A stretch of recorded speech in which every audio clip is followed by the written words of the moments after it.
James T. Scott, a 35-year-old janitor, was hanged by a lynch mob here in Columbia on April 29, 1923. One of more than 4,100 persons lynched in the United States between 1885 and 1923, including some 75 murdered within the state of Missouri. Like the overwhelming majority of these victims of extra-legal violence, Scott was an African American. But unlike most lynchings, this one occurred in a city whose most prominent feature was a state university. The University of Missouri's presence and the alleged student participation in Scott's murder attracted front-page headlines from newspapers across the nation and drew sharp criticism from the NAACP and other civil rights organizations. The Scott lynching is also significant because of the public role that Columbia's business and political elite played in his murder. Traditionally, sociologists and Southern elites have blamed lynching on working-class whites, but in the case of James T. Scott, members of Columbia's white upper and middle classes initiated the call for a lynching, led the mob, and afterwards applauded its actions. Like most victims of racially motivated lynchings, relatively few details are known about James T. Scott's life. Newspaper accounts described him as, quote, a copper-colored Negro with a Charlie Chaplin mustache, weighing about 130 to 135 pounds and standing 5 feet 4 inches tall. He was born in the New Mexico Territory on October 5, 1887, the son of James and Sarah Scott.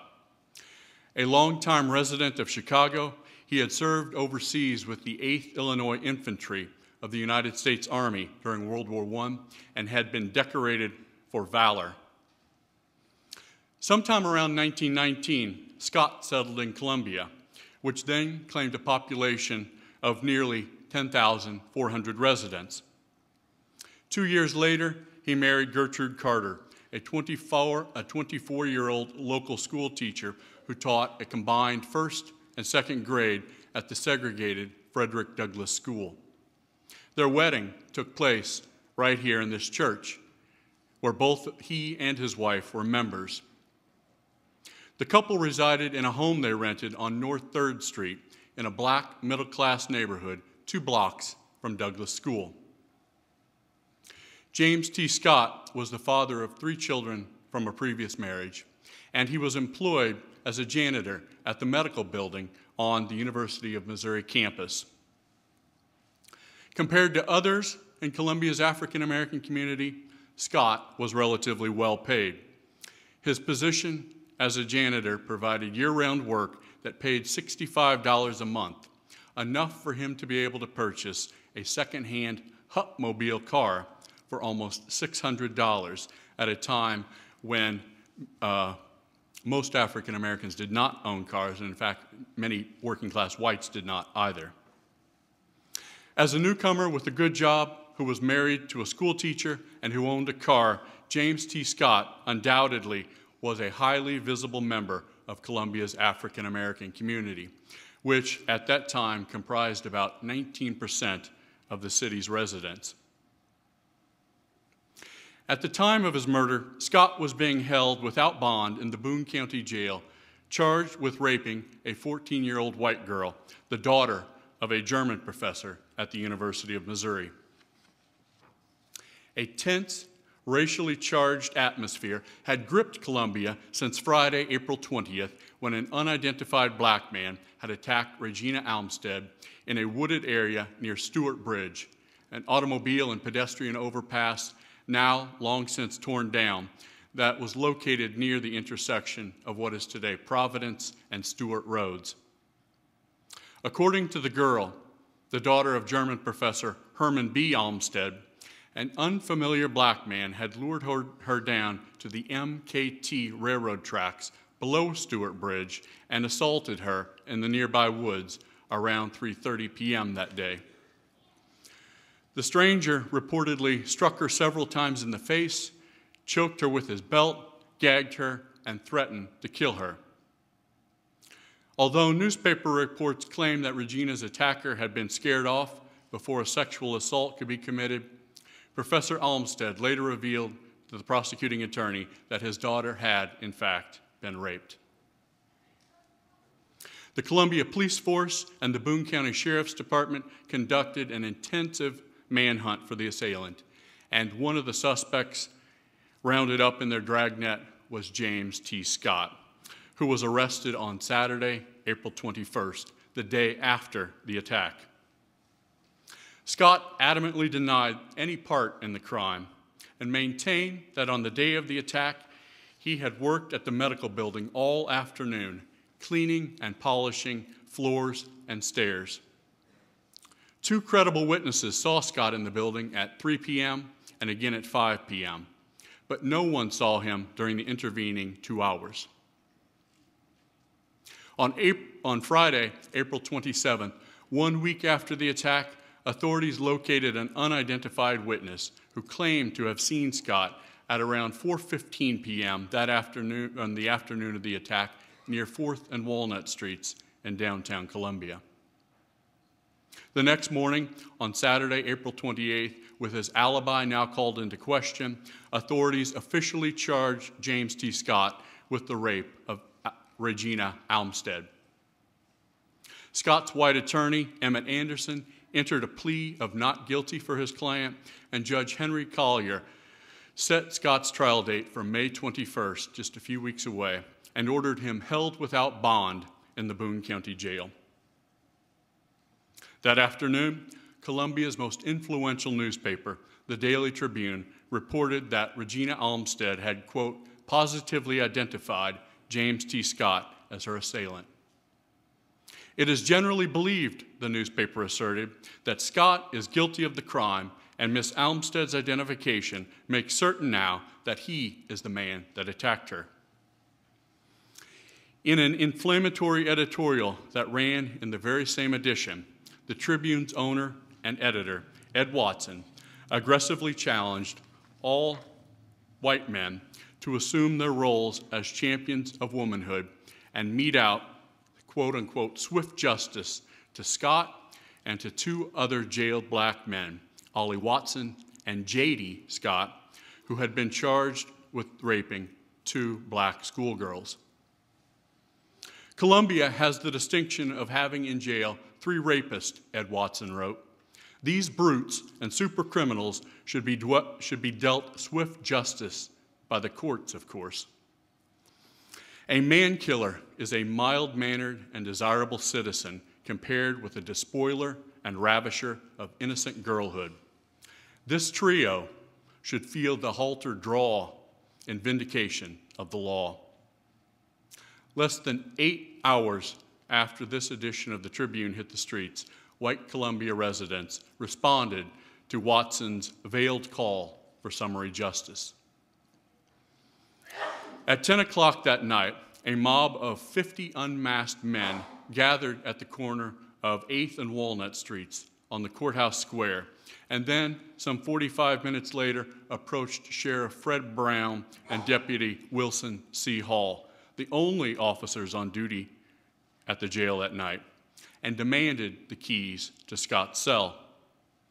After Sheriff Brown and his deputy refused to hand over the prisoner, the mob stormed the jail and methodically broke or burned the locks and hinges off of several steel doors using sledgehammers, chisels, and an acetylene torch in their efforts to seize Scott. By this time, nearly 1,000 spectators, including dozens of women and children, had assembled outside of the jail on the courthouse lawn. Approximately 50 African Americans had also gathered there, nervously waiting on the fringes of the crowd.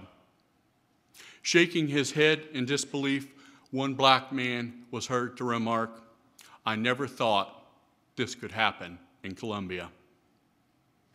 Although Sheriff Brown had ample warning of the mob's intention, he had taken no extra precautions to protect his prisoner. He did not fortify the jail. He did not swear in extra deputies. nor had he moved Scott to a different location for safekeeping. Realizing that the local authorities had no intention of preventing the lynching, George L. Vaughn, a prominent black St. Louis attorney who was in Columbia to assist in Scott's legal defense, Vaughn called Missouri Governor Arthur M. Hyde around midnight and urged him to call out the National Guard. 15 minutes later, the governor called back and told Vaughn that he had contacted the commanding officer of Battery B of the 128th Field Artillery, which was headquartered in Columbia, and ordered him to mobilize his troops to disperse the mob. But Battery B never arrived. By 12:30 a.m., only the commanding officer and 4 of his men had assembled in the armory across the street from the courthouse. More than 50 of the battery's members failed to report, apparently because many of them were among the crowd on the courthouse lawn and some of them in the mob itself. At around 1 a.m., after burning through the lock on Scott's cell door, the mob seized him. He was lying on his cot, wrapped in a prison blanket, slipped a noose around his neck, and dragged him out of the jail. On the courthouse lawn, under a full moon, a sea of spectators, which by this time had swelled to more than 1,500 people, greeted the vigilantes with enthusiastic cheers.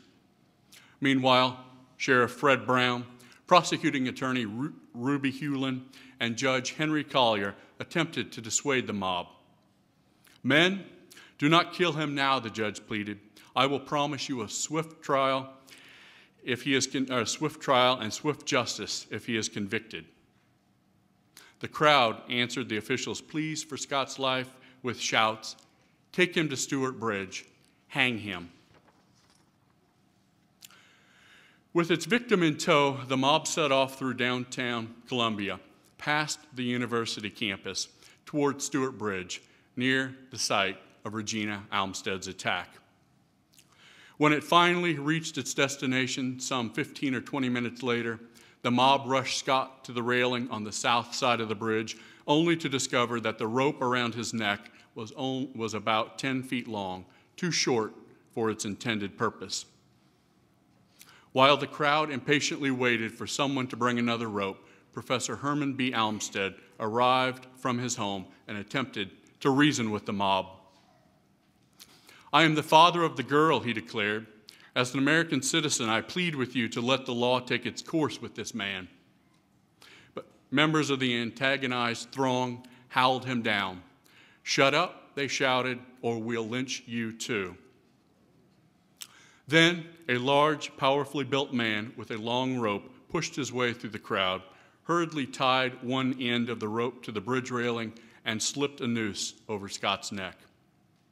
Realizing he had but moments to live, Scott dropped to his knees and prayed, "Have pity on an innocent man's soul, O Lord." "Over with him," the crowd demanded, and the large, burly man picked Scott up, balanced him on the railing for a moment, and pitched him headlong off the bridge.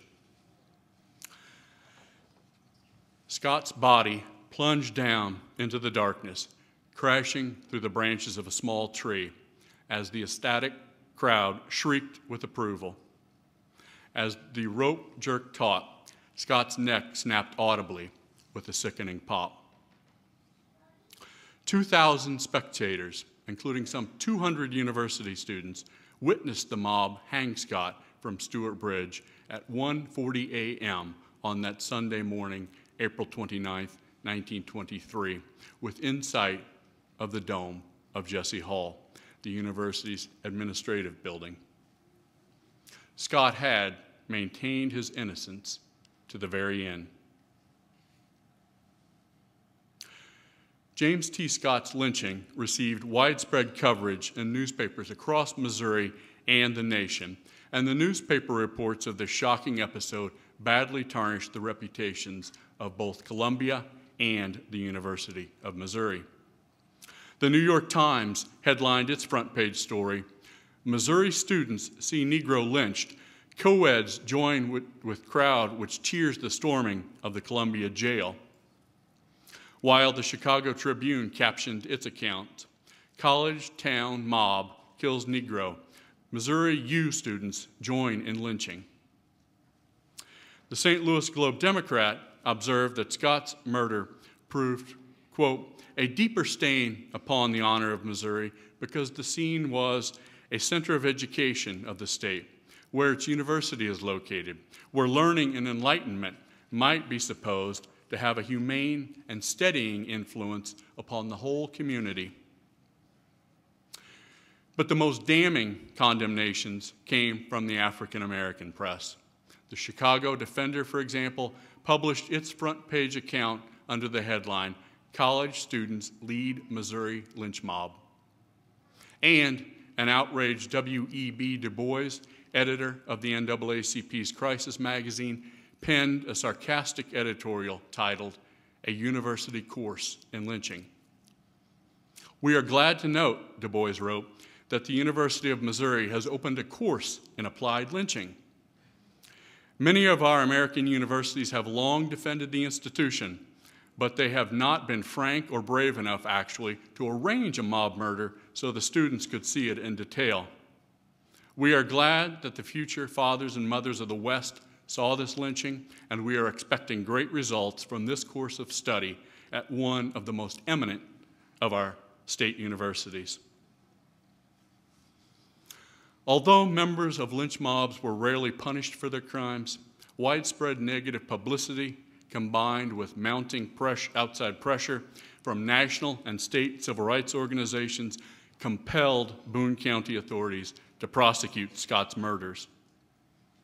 On Thursday, May 3rd, a grand jury returned indictments against 5 Boone County men, including George W. Barkwell, a 49-year-old local contractor and former city councilman, who was arrested and charged with first-degree murder. The other 4 men, including the son of a Columbia City councilman, a National Guard sergeant, and the brother of Columbia's police chief, were charged with obstructing an officer. In response, many of Columbia's white political and business leaders rallied to the defense of the accused men. For example, 17 prominent citizens, including 2 bank presidents, 2 contractors, 3 lumberyard owners, the county collector, and the city administrator, contributed to George Barkwell's $20,000 bond within a half an hour of his arrest. 2 months later, on Wednesday, July 11th, testimony in George Barkwell's first-degree murder trial began before a capacity crowd of 600 in the Boone County Courthouse. The state's star witness was a University of Missouri journalism student, a 20-year-old freshman from Sedalia named Charles Nutter. In what was the most damaging evidence offered in the prosecution's case, Nutter testified that he was standing within a few feet of George Barkwell when the defendant slipped a noose around Scott's neck and pushed him off the bridge. Under a withering cross-examination, Nutter could not be shaken. He had seen Barkwell in what he called a bright light, he declared, and could not be mistaken. The next afternoon, Thursday, July 11th, after a day and a half of testimony, the jury retired. It returned with a verdict after only 11 minutes of deliberation. Despite Nutter's damning eyewitness testimony, the jury found George Barkwell not guilty. The cases against the other 4 defendants were never prosecuted, and thus, like most other lynch mob members, the men who murdered James T. Scott escaped punishment altogether.